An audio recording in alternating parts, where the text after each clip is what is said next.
429. Let's get another check of the weather, something everyone's going to be talking about in the days ahead of us as we are looking at such hot weather to kick off September. First day of the new month and first day of some triple-digit heat for us. A look outside right now at the East Bay Hills shows you clear skies. We're not looking at near as much marine layer and thus low cloud cover as we had been seeing, thus the really clear conditions we're in the midst of. Don't expect a lot of fog out there this morning and don't expect a lot of gray either. Skies will clear up really nicely for us as we do venture through this very toasty Thursday ahead. As for tomorrow, temperatures getting even hotter, so get ready for some really scorching hot conditions on into your holiday weekend. Right now, though, anything but hot. We're in the 50s and 60s for most spots, although Novato, Santa Rosa, and Fairfax have been in and out of the 40s and 50s this morning. So we do have some pretty chilly temperatures up north, a sign of the dry air that is sitting across the region. That dry air paired with these really hot conditions is going to up fire danger throughout the course of this upcoming weekend. Temperatures heating up beginning today, but really soaring past 100 degrees starting on Saturday, lasting through Tuesday. And that's right there in the middle of all your holiday weekend plans you may have been anticipating. So make sure that you spend afternoon hours with at least access to some AC. If you know family members, friends, or neighbors that don't have access to it, go ahead, extend the hand, give them a cool place to get to. As for our wake-up planner, we start nice and cool, but we do end today on a much hotter note. Daytime highs as warm as 100 degrees for some of our inland areas. The first time we're seeing those triple-digit numbers in this forecast, but certainly not the last. 60s at the coast and 80s for most of our Bayshore cities. More in your forecast is still ahead. Here's a look at the Bay Bridge, still nice and empty, and hopefully no backups later on today. Certainly not seeing that just yet. The San Mateo Bridge is also looking good. We are seeing traffic rolling at the limit. Richmond-Santa Fe, just as easy of a go this morning. And not just focusing on traffic, but also the skies. The Golden Gate Bridge looks perfect. Nothing holding you up there. 432 in the East Bay. The heat is prompting closures across Walnut Creek. Starting today, Walnut Creek will close open space parks for several days. KRON 4's Taylor Bisacki has more. Howe Homestead Park is one of Walnut Creek's open spaces that will close on Thursday due to the excessive heat warning. I think it's a good idea. I guess it will deter people to go out during midday, during when it's the hottest. But I don't think it's maybe not the most appropriate thing because people still want to get out. Many people, like Joshua Struzinski, come here to bike and exercise. Despite the heat, Struzinski says he still plans to ride his bike.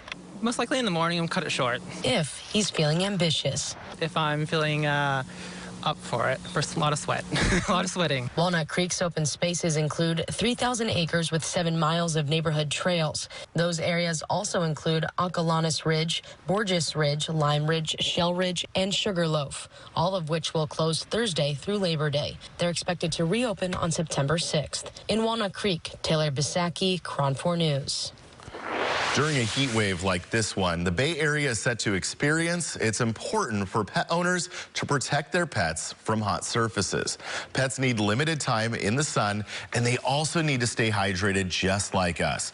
Most importantly, keep in mind that pavement and sidewalks can be especially hot for your pets to run or walk on. Just put your own hand on that sidewalk and feel how hot it is. Larger livestock is also prone to heat exhaustion. A lot of people have, backyard chickens or ducks or horses, and it's really important that you know how to keep them cool and do whatever you can to keep them as safe and as comfortable as possible. Also, keep in mind that hot cars are dangerous places for your pets. If you see a pet inside of a hot car on a hot day, you should call 911. Now, if it seems like the animal in the car is in need of immediate medical attention, California law protects you if you need to get the animal out yourself.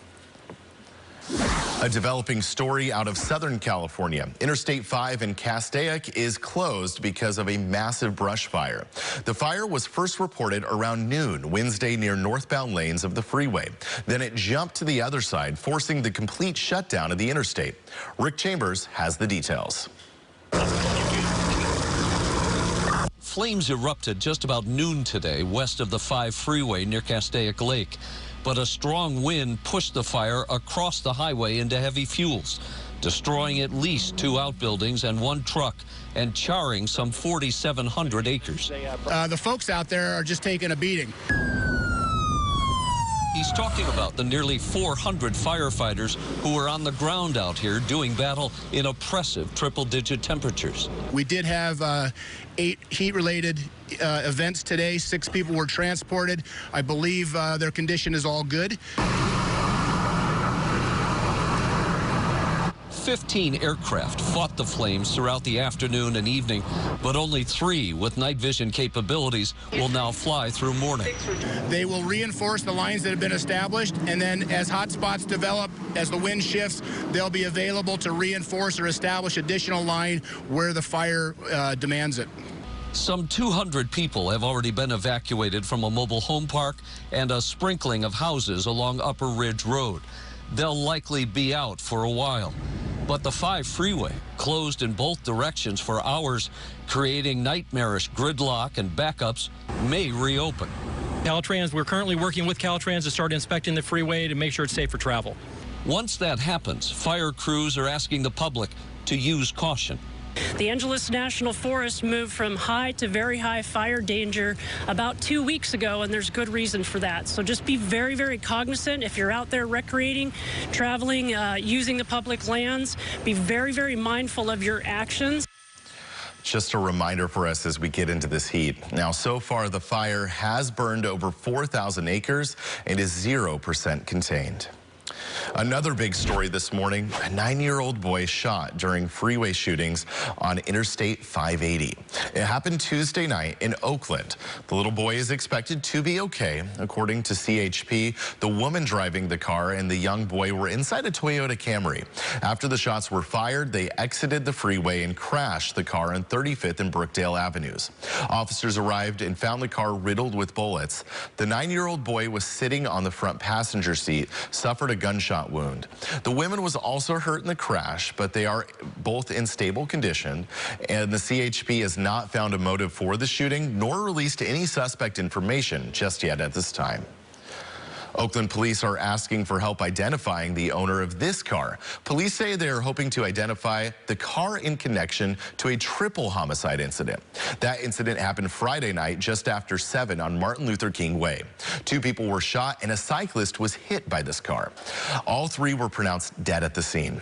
Anyone with information about the car or its owner is asked to call Oakland police. Now to an update on another freeway shooting, this one happening Tuesday afternoon in San Jose. The CHP is still searching for the gunman who shot an officer's off-duty vehicle. It took place on northbound Highway 101 near the interchange with Highway 85. CHP says the suspect is a Filipino man and was driving a white hatchback with no license plates. The victim said he did not see a gun but only heard a pop, and there was a bullet hole in the right front passenger door of his car. Oakland police are looking for a couple who say they participated in lewd acts out in the open during an A's baseball game last week. Police are asking the public to help identify these 2 people. They launched the investigation after a video posted on Twitter showing the act. The couple was seen alone in a top row of the Oakland Coliseum. Defense attorney Polly Canny weighed in. What we have is a video that got leaked. So they'll have to authenticate that video as being taking place at an A's game. If charged and convicted, the couple could be jailed for up to 6 months and fined $1,000. 3 Bay Area counties have already started offering second doses of the Mpox vaccine to those who received a first dose, but eligibility remains limited to those most at risk. San Francisco, on the other hand, will start offering second doses on Tuesday. KRON 4's Dan Kerman tells us more. Now that you can get 5 doses out of a single vial of monkeypox vaccine, the San Francisco Department of Public Health will begin administering second doses to those who've had the first dose at least 28 days ago. To get the most complete protection, we want people to have those second doses. But the county health officer says San Francisco is now going an extra step. Up to now, those eligible for a first shot had to be those at highest risk. Now San Francisco is making first doses available to all gay and bisexual men and trans people in the city. What we're trying to do is simplify as much as possible, and again, to make sure that that as many people as could benefit from the vaccine have an opportunity to get it. San Francisco has seen a steady decline in Mpox cases. In fact, in the last week, they've dropped into the single digits. But community providers point out there are still plenty of people who have not received that first dose, and some vaccines will remain prioritized for underserved communities. We're working across the city with other community-based organizations and San Francisco Department of Health to ensure that health fairs or opportunities where multiple screenings may be available are created for those folks who may have been a little hesitant up until this point to get vaccination. Those seeking a vaccine are asked to check in with their primary care provider first. Dan Kerman, KRON 4 News. You could get soon a new COVID-19 booster shot. The FDA authorized an update to the vaccine doses. The vaccines now available were created to combat the original coronavirus strain. Doctors say the new doses offer protection against Omicron, which is the most common strain in the U.S. nowadays. The FDA says you must wait at least 2 months following your primary vaccination or booster shot before getting the new dose. The doses could begin shipping out as early as next week. Now to a warning about brightly colored fentanyl pills that look like candy. Officials say these rainbow fentanyl pills are made to appeal to younger people. The pills are currently being distributed all across the country.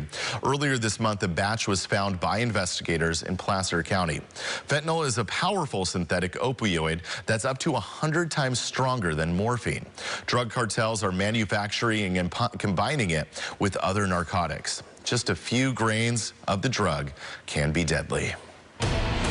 Coming up on the KRON 4 Morning News, Steph Curry got his bachelor's degree and his jersey was retired from his alma mater, Almond One. We have that and a better look at sports around the Bay just after the break. 3,